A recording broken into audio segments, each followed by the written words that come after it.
well squared.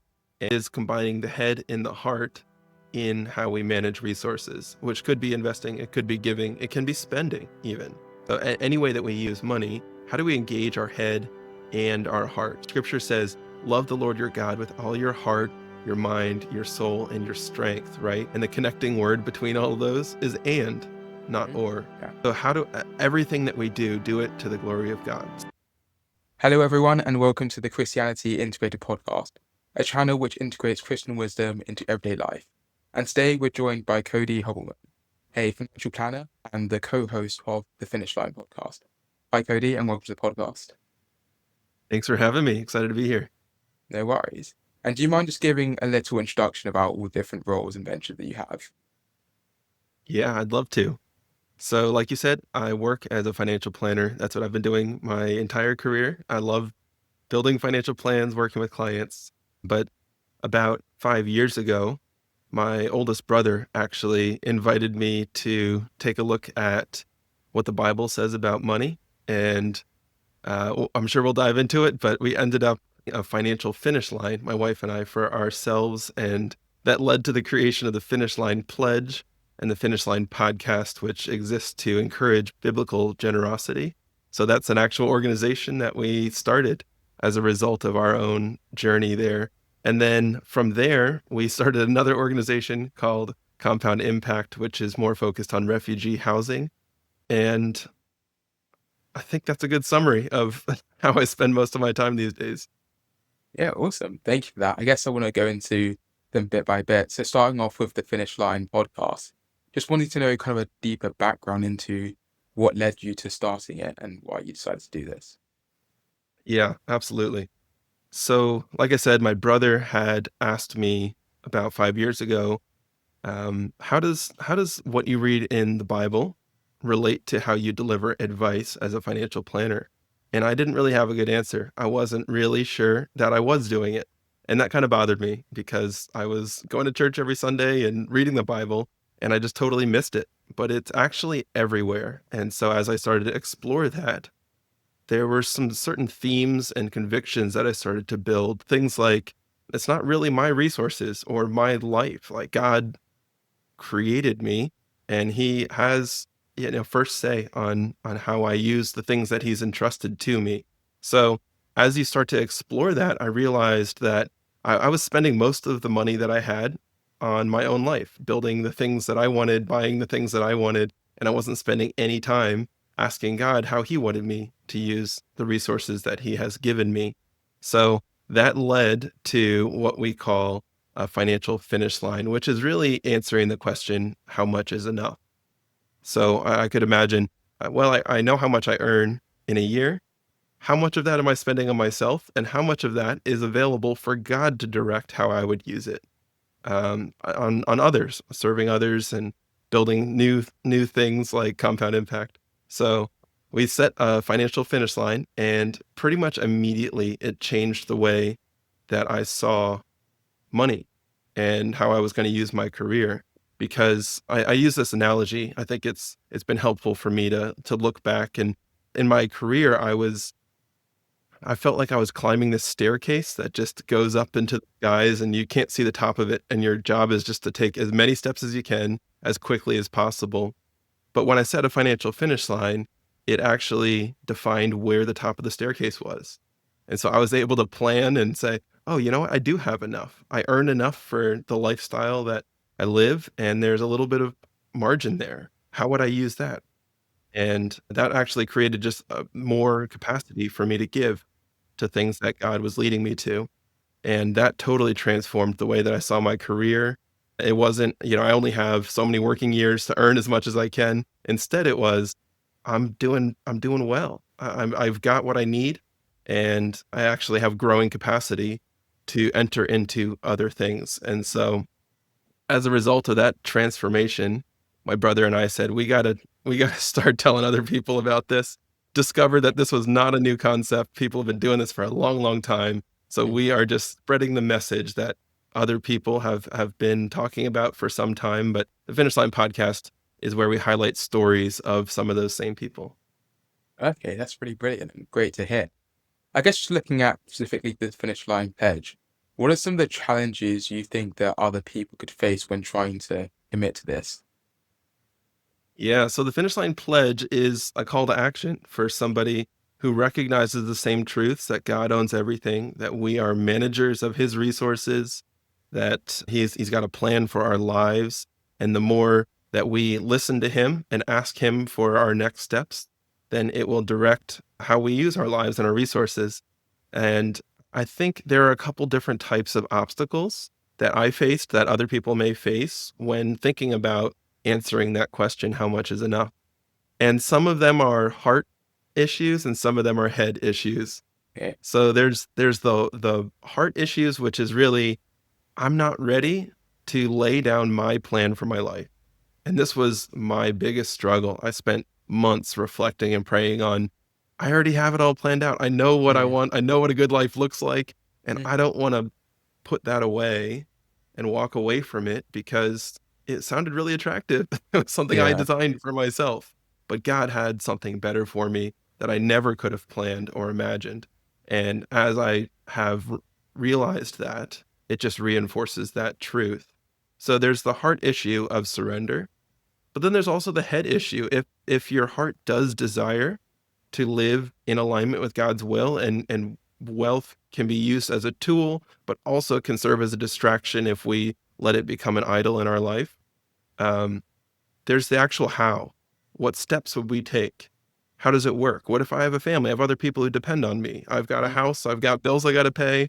I only have so much control over how much I earn. So these kinds of things can be kind of paralyzing. And I would consider those more like the how, the head issues. So there's head and heart issues. I think they all can be overcome if if pursued. And I've experienced that myself. I've heard dozens of stories of other people who've done the same. Okay, cool. That makes sense. I like how you fit the two issues. And then just talking about the Finish Line podcast itself, you've done, I think, 150 episodes or so on that, which is super impressive. Just wondering if there was like a major lesson or something particular that you've learned from doing so many podcasts.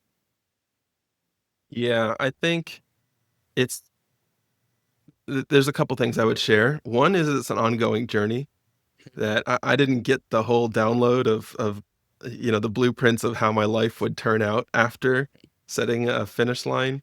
It's really an ongoing journey of listening, asking God, "Okay, what's next? You brought me here. Mhm, You've led me through all these experiences, good times, hard times. What's it all for?" And he may not ever give me the whole plan, and that's okay. So it's just that level of surrender is common throughout all the stories that we hear when people lay down their plans and they go, God, I know you got something better. I know that your purposes for my life are better than anything I could come up with.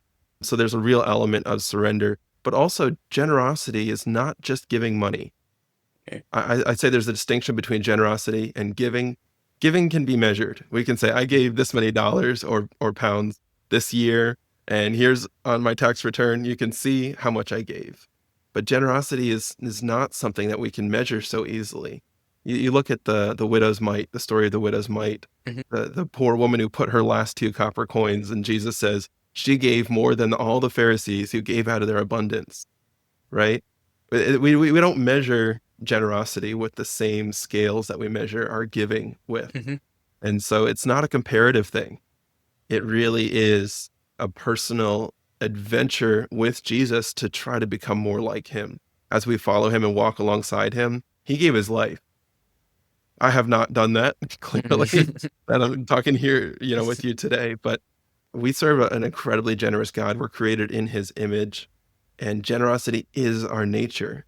So when we really lean into that, he shows us how to do that in our right here where we are in our circumstances. And he's patient with us, but he also gives us opportunities. And they're available to all of us, regardless of what we have or don't have. So I used to think that I couldn't afford to be generous. I don't think Mhm, that's possible because mhm. if you've been given time, if you've been given energy, if you woke up with breath in your lungs this morning, then you can live a life in God's purpose, and reflect his generous nature.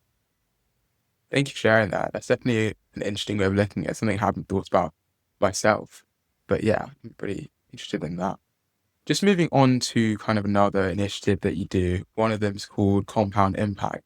So I just wanted to learn a bit more about, first of all, what this is, and again, why you decided to start it. Yeah. So Compound Impact, we actually got the idea from a podcast interview that we did on the Finish Line podcast. Okay. Someone was sharing this concept that he called a giving engine. And he was an entrepreneur and a leader of a business, and he loved to build things. And he actually retired fairly early. He was in his 50s, and he saw an opportunity to build a business that would sustain a ministry. And we loved that concept. We wanted to, my brother and I is who I'm talking about when I say we wanted to build something that would sustain ministry beyond our own capacity to give out of our earnings. That was a really exciting idea for us. So we decided to do real estate investing as the means to create income streams and wealth. But we also understood the same truths that I talked about earlier, that overaccumulation can be dangerous. So Mhm. we actually decided to build it as its own organization, as a nonprofit, so that we wouldn't legally own any of it. We couldn't access the funds. And so we started collecting, our own donations and the donations of some very generous donors and purchasing real estate.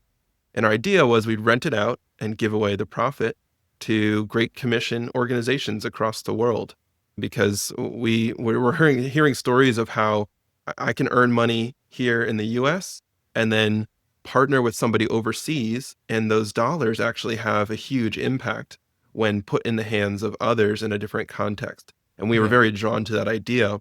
So we thought, can we create more income streams to have this same effect? And so right before we were about to launch the organization with the first purchase of a house, God sent someone in our path who said, "Hey, there's actually a massive need for housing among refugees." And we didn't know anything about that, but we saw this huge opportunity. We had this whole business plan for generating income and all the properties of real estate that are very attractive to investors, but we hadn't thought about how do we serve and love people well by providing homes. And so that's where we changed our model and we started partnering with agencies that were serving refugees from all over the world. And from there, it was trial and error. We were not experts at this, and we still aren't, but we're learning how to do both. How do we serve the tenants excellently, provide homes, and then also have a profit generating business Hmm. in a way that can support other ministries that we would love to give to personally, and this is a way that we can kind of enhance that using principles of investing. So it's been an incredible journey. It's been about 4 years since we started that, and we've been able to house dozens and dozens of refugees from all over the world, which has just been an incredible joy and learning experience. That is really impressive. Yeah, it's an incredible story. I love how you connected it in terms of not just looking at where, let's say, its money is going to, but also ensuring that the housing itself is serving God. So that's really, yeah, really impactful. And I guess kind of since we're on the sort of investing lines, I just wanted to learn a bit more about your job and what you do at Wealth Squared. Yeah, this has been a really fun, interesting adventure. I definitely entered what I would call the stewardship conversation, stewardship being the broad umbrella term for how we manage, especially financial resources. That's my focus as a financial Mhm. planner.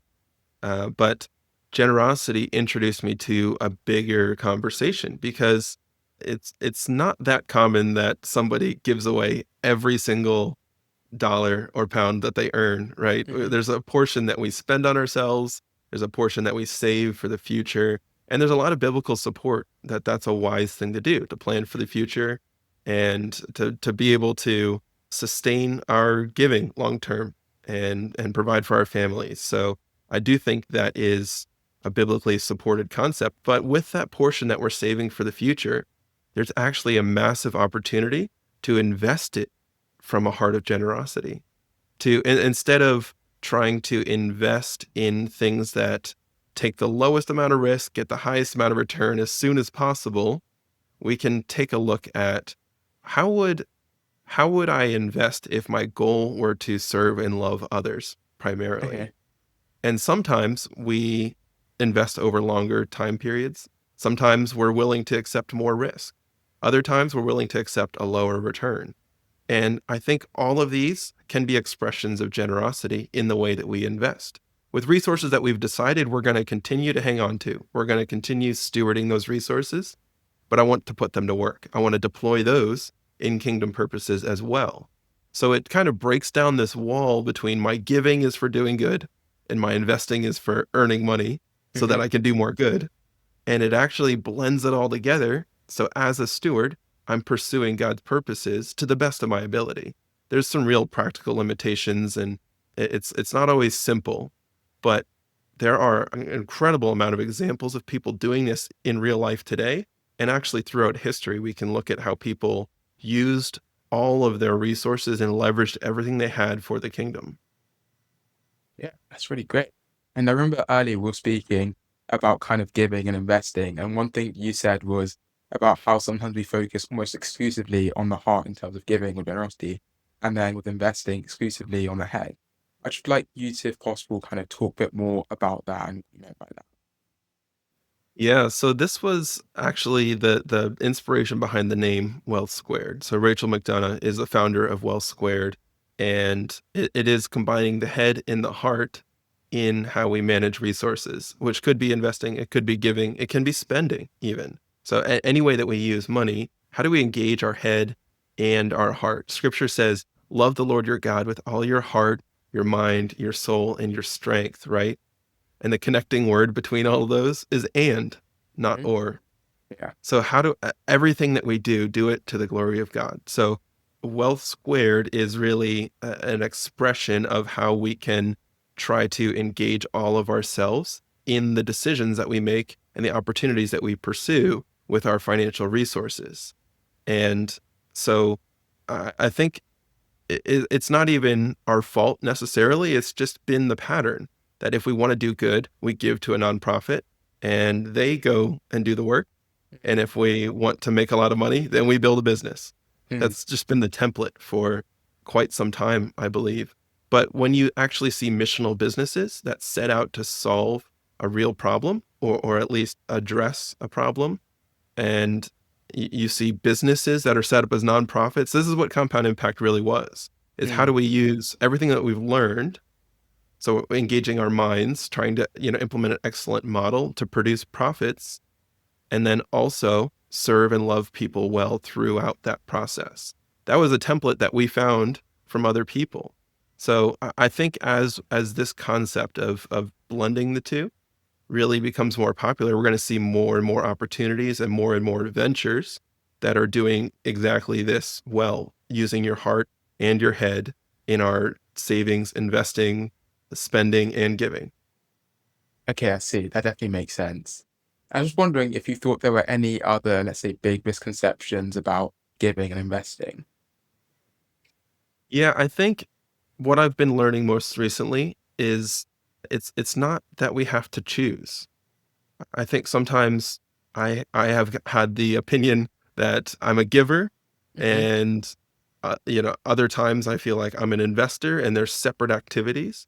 But I'm actually learning that it's really about my heart posture as a steward, that throughout time I'm investing and giving. And again, there can be kind of that divide there, but it is a somewhat polarizing concept sometimes that we want to try to earn as much as possible so that we can give as much as possible. And I just don't know that that's always a binary choice. I think we can do both well.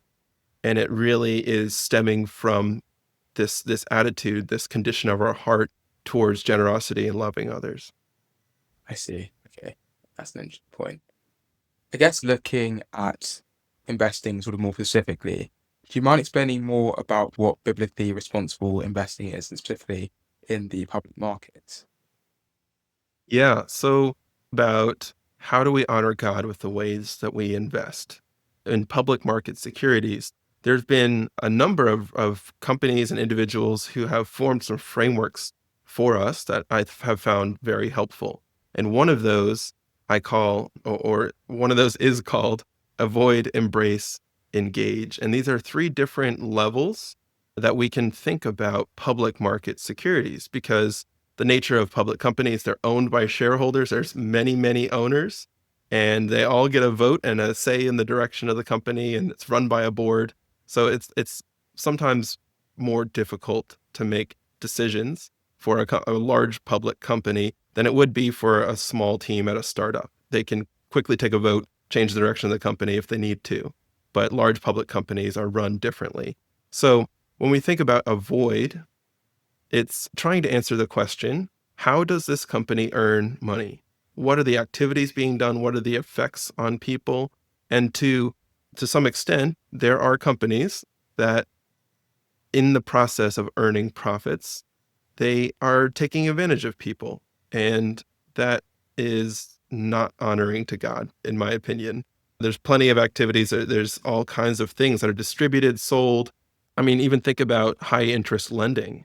The people who are most in need of loans are the ones paying, a lot of the fees for high interest lending. But there's all kinds of categories of activities like this that are creating conditions that are keeping people trapped in poverty, that are taking advantage of people and harming people. And so as investors, we actually become owners of the companies we invest in. And personally, I don't want to profit from activities that are taking advantage of and harming other people.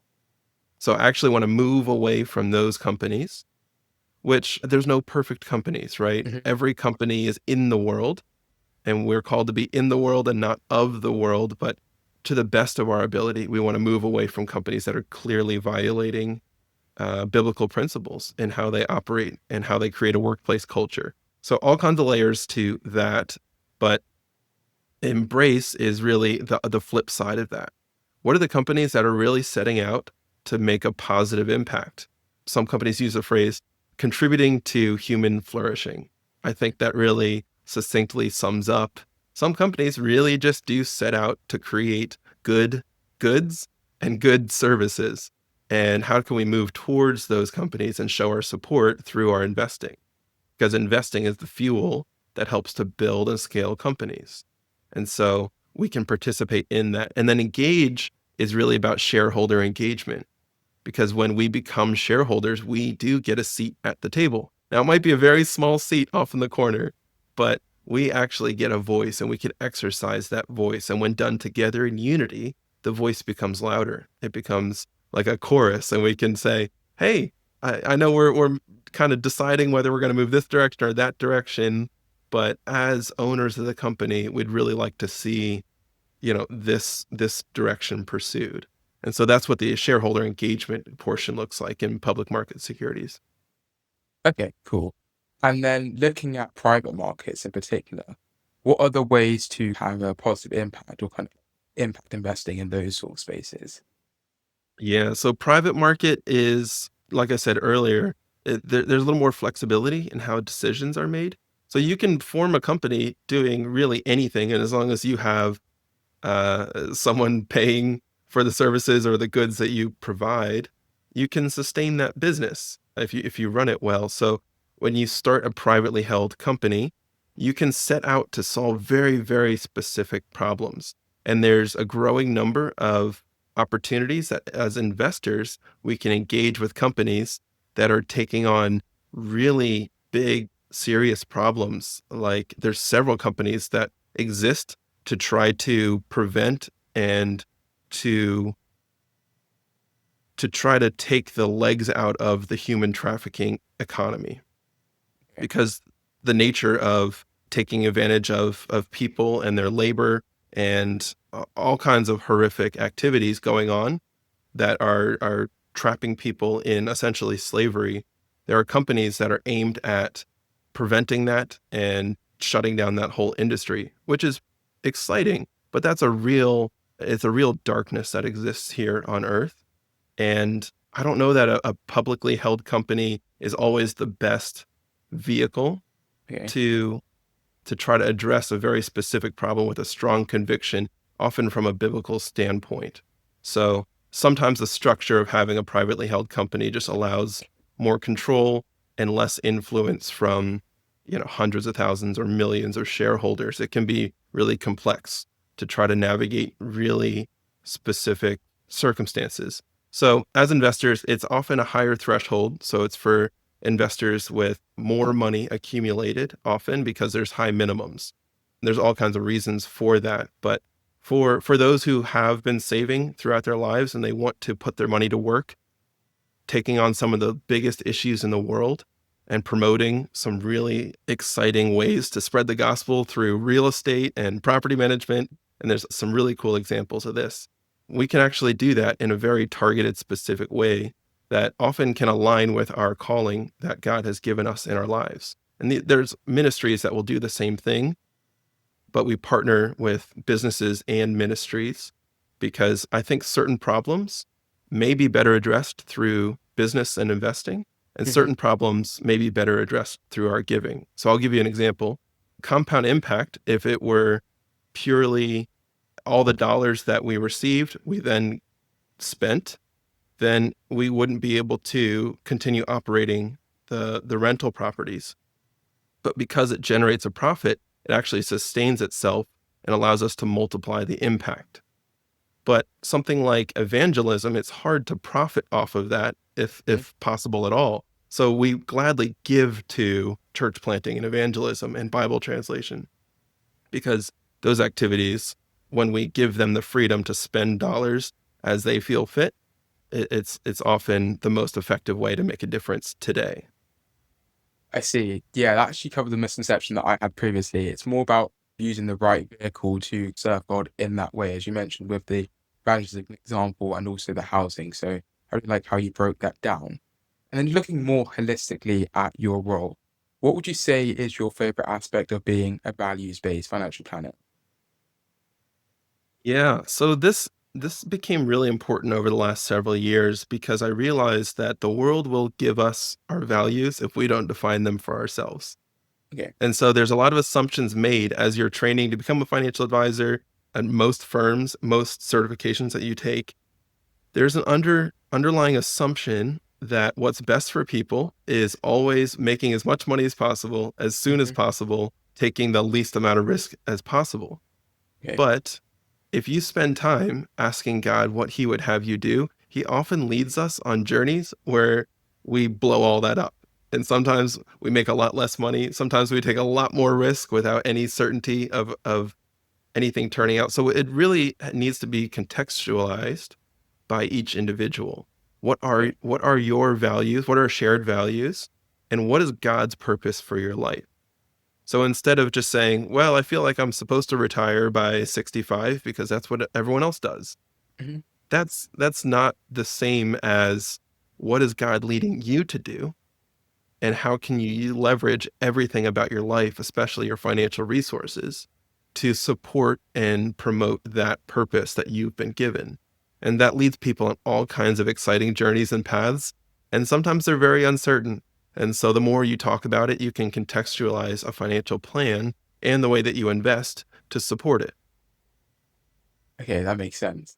I was wondering if you had like particular story or particular maybe events that happen within your kind of financial planning that you're really proud of, that you really enjoy.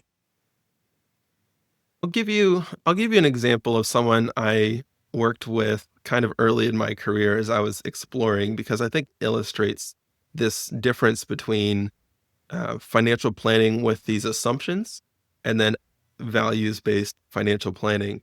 There was a client, I was working for an advisory firm and I was building financial plans and building investment portfolios. And there was a lead advisor who was asking me to join meetings with a certain client. And this client was saying, I want to retire as soon as possible. And I need to know how much I need to have saved so that I can retire. And if you tell me I can retire right now, I'm done. And he was in his 50s. You know, he had plenty of working capacity left, but he was not excited about his work. He owned his own business. He honestly didn't want to own the business anymore. He was trying Yeah. to figure out how to stop doing what he was doing. And so as a planner, you know, our natural default is like, okay, let's help you get there. You got to save a lot more. You got to try to earn more money. Like you got to go deeper to get yourself out of this hole. And that may or may not have been the correct answer for him.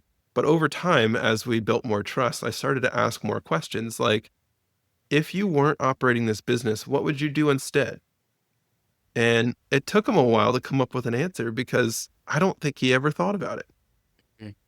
And then there was a meeting, he came back and he said, I'm very passionate about riding bikes. He loved trail riding and riding his bike down, roads for dozens, if not hundreds of miles over the course of days or weeks. And he said, I'd love to see this bike path connect. And he had all these maps that he had planned out. And it's something that he'd been planning in the background that he assumed he would never be able to actually act upon.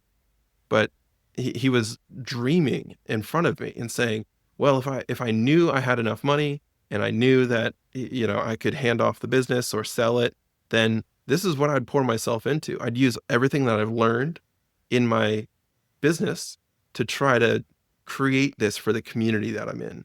And it was just beautiful expression of, I see a need. I'm uniquely equipped and gifted to meet this need. It's going to require capital. It's going to require a lot of effort and some teamwork. And that's just a vision of what it's like to bring the values of heaven down onto earth, is Mm. to look around and say, I'm part of this community. I'm part of this church. I'm in this neighborhood for a reason. How do I make this place more beautiful, more functional? How do I promote human flourishing right where I am? And just asking those questions of, well, what if you worked an extra 10 years instead of retiring as soon as possible? Mhm. And then you just made sure you had enough to pay your bills so that you could really pursue the purpose that God has given and put on your heart. And I don't know that he ever actually acted upon that, but it was totally shifted the conversation. And I think going to those deeper levels, it does require more effort. It's maybe seen as inefficient to advisors, but it changes the nature of the work entirely. Mm. Okay. It's definitely very valuable. I'm sure it'll be to that person as well. And then after sort of looking at this in Love Squared, you've also started another podcast called Apply Generosity. Do you mind explaining more about that and how that's different to, for example, the Finish Line podcast? Yeah, this is our most recent project, so it's just taking off. You're catching me in the early days, but as a result of interviewing, well over 100 different people, we've collected all these different stories and learned a ton as individuals. But we also started to recognize some patterns, that there were all these different expressions of generosity and investing and all these principles that we're talking about, but they were real life stories, and I think they had tons of application. I told you how we started Compound Impact because we heard somebody else's story. And Hmm. so we wanted to start to bring down some of this wisdom into practical actionable steps. Okay. And so although we started with the concept of how much is enough and set your financial finish line, and that creates more capacity to give, we realized that's like really one practical step among hundreds, if not thousands, of different ways that we can actually orient our hearts and our finances, moving knowledge from our head to our hearts and eventually to our hands, was really the idea. So we started to understand finish lines in context of the broader conversation around generosity. And that's where we got the name, is Applied Generosity, because it's not just getting inspired, it's not Hmm. just getting excited, it's not just believing that the generous lifestyle is what's, in our nature as image bearers of our generous God, but actually taking action. That's what we wanted to see for ourselves and for others who might listen. And so we actually built out 7 dimensions of generosity, started putting frameworks and patterns and language to these things that we were observing and hearing in the real world, and then trying to make those more accessible, create templates for people.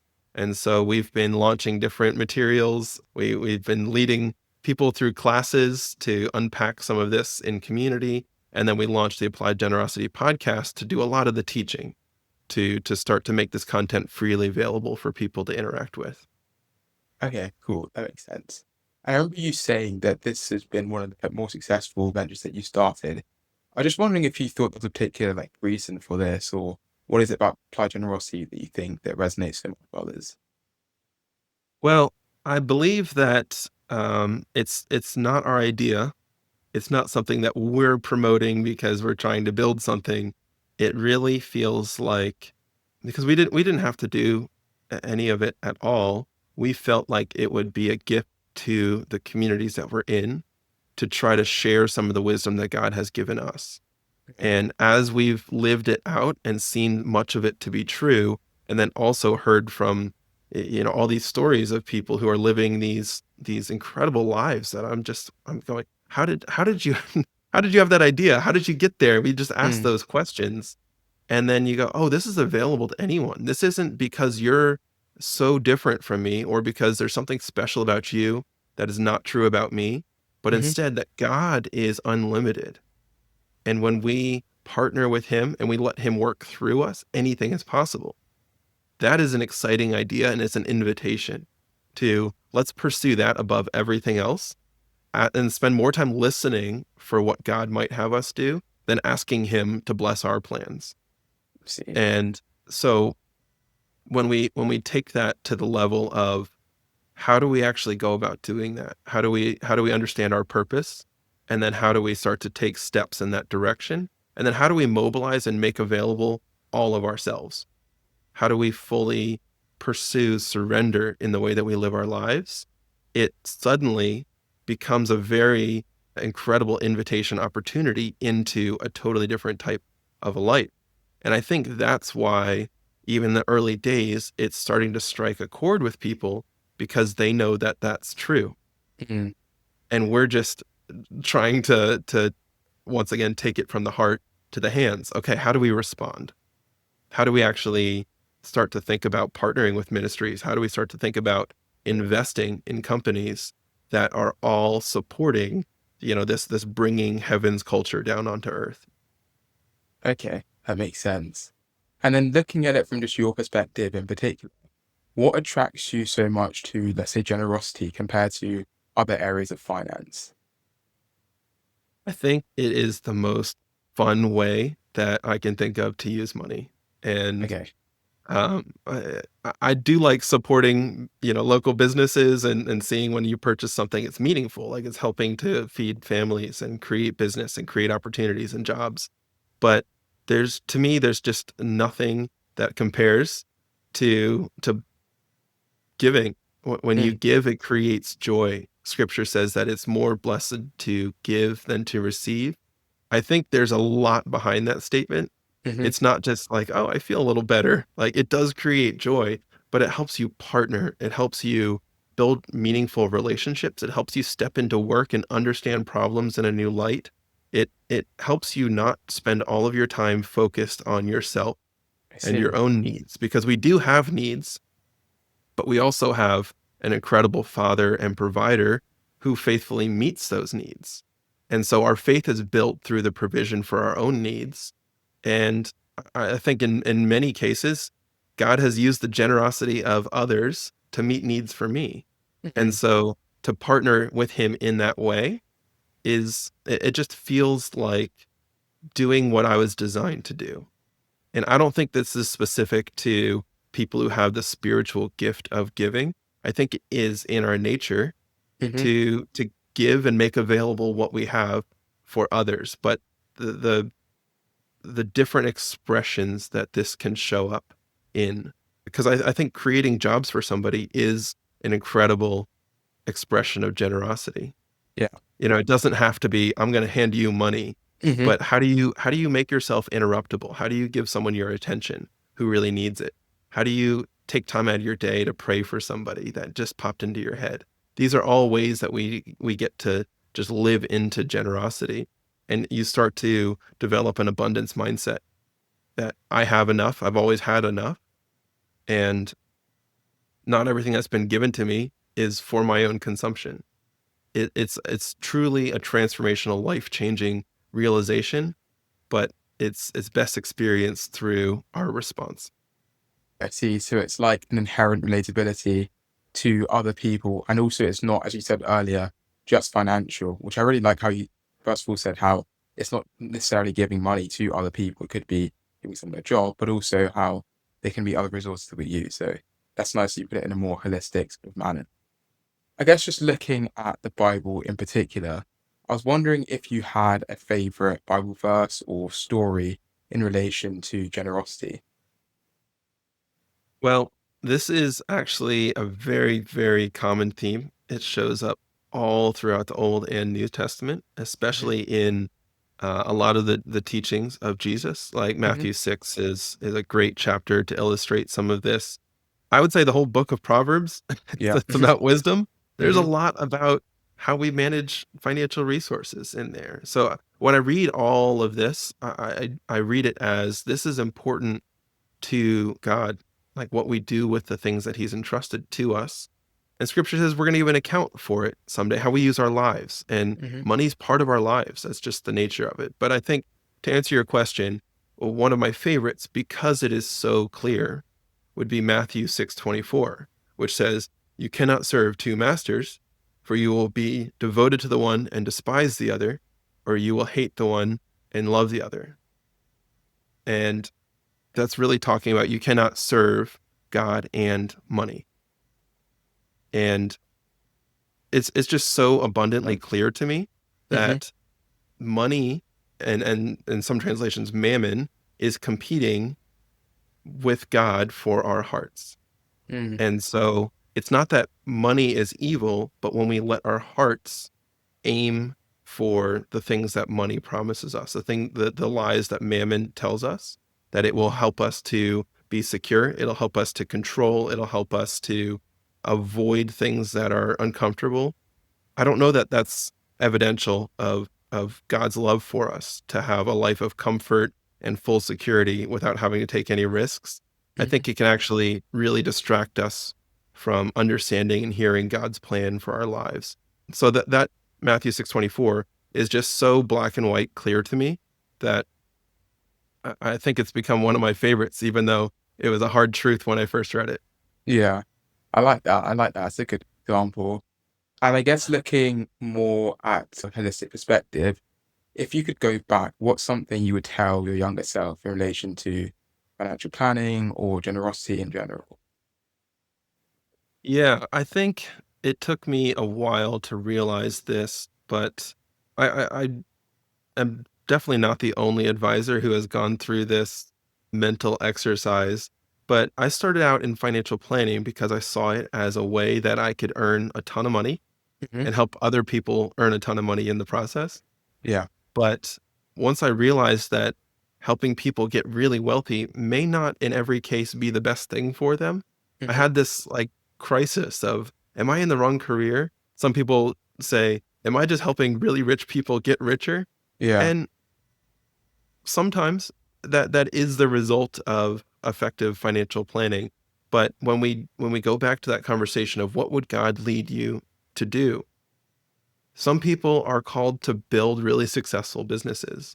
You Hmm. know, some people are called to leverage their influence and their giftings to build incredible ministries. And so not having an assumption of what's best for somebody when we Mm. go in, I think we don't even realize that we're doing it. But when we build financial plans with these layers of assumptions that people always want more and that's always what's best for them, to try to introduce this alternative path. So I actually explored like, God, do you really want me to be a financial advisor? Is this what you would have me do? Or is there something totally different that you would call me to? And over a long period of time of discerning, I feel like he has me where he wants me for this time, but he's using financial planning as a way to share the wisdom that he's Hmm. shown me about generosity and to lead other people by asking thoughtful questions and listening really carefully and also trying to direct attention to God instead of, well, my cousin just invested in, whatever it is and it's going through the roof and I feel like I want that in my portfolio. It's a totally different conversation when you're focusing on, what are the dreams that God has put on your heart, and how do we start to structure your life in a way that's going to support that. Okay. Okay. That makes sense. And a completely random question which just comes to my head, but I was just thinking, do you think that like with podcasting, because obviously you've heard lots of different opinions and you're the one who's mainly listening, it's actually in a way kind of helped with financial planning because it's very similar in the sense that you are not necessarily putting forward what you generally think is right for other people, you're listening to their perspective, and as you did in the case study that you gave, you're creating the best plan for what that is. Yeah, I think it's been incredibly helpful because, especially early in my career, I thought it was really important to get a lot of credentials and to seem like a very credible, intelligent person so that people would come to me to get my advice Yeah. because I had the best advice and they just need to Hmm. follow my plan or my strategy. And I've seen that actually generate a lot of business for advisors. And so I assumed that was the way to go. But being a podcast host, as you can see, it's a lot about trying to um, ask really thoughtful questions. And I think it's best when you're genuinely curious to hear the answer. You Hmm. know, it's like when you're working with a client, there's no audience.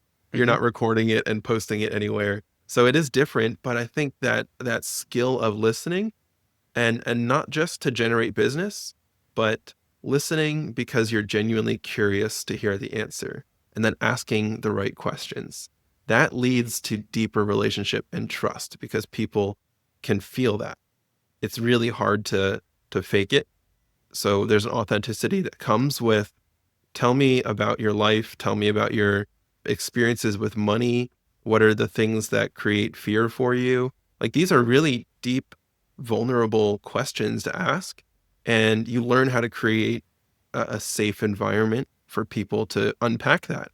And not everyone walks around thinking about those things all the time. So it does take some guiding and leading in a lot of cases. But I think really developing that skill of asking the right questions, and then shutting my mouth and listening. Podcasting has taught me an incredible amount to that end. Okay, that's good to hear.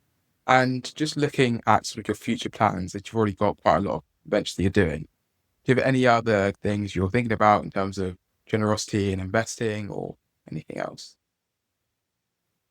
It's become harder to plan too far into the future Yeah. because God has disrupted my plans so many times. But I'm really excited about the applied generosity materials. I think we're going to continue to develop that and try to figure out how to create community. I think Okay. heart transformation happens most effectively in relationship, but as an individual advisor, there's really only so many relationships that you can manage well.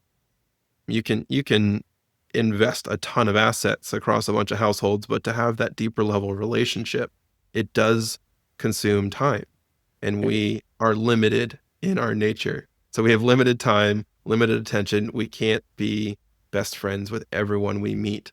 So I think continuing to build upon this wave that we talked about earlier of financial advisors who are trying to do this well, the answer is really in unity and having the collective impact across tens of thousands, hundreds of thousands of advisors who are pursuing deeper relationship over maximizing profit. And I think um, that there's plenty of ways to do both well, to generate a profit that can support the business and meet your needs as an individual and the needs of employees and staff in your company, but also have this really deep, authentic relationship with all of the clients that you serve. Um, I don't think it's a choice that you have to choose one or the other. I think both can be done well. Okay. Thank you for sharing that. And I guess just finally, where can the audience find out more about you or any of the things that you do? The best place to see all the things that we just talked about is probably LinkedIn. I'm fairly active on there, and I love connecting with people. That's how you and I got connected. Yeah. But yeah, there's different websites. Wealth Squared is wealthsq.com. Finish Line Pledge is finishlinepledge.com. Compound Impact, compoundimpact.org. And we don't yet have a website for Applied Generosity, but you can search Applied Generosity wherever you get podcasts, and you'll find the Applied Generosity podcast. Well, awesome. Well, thank you so much for taking the time of your day to come on the podcast. I really enjoyed it and learned a lot. So yeah, once again, thank you very much. Oh, it's been a great time. Thank you for having me.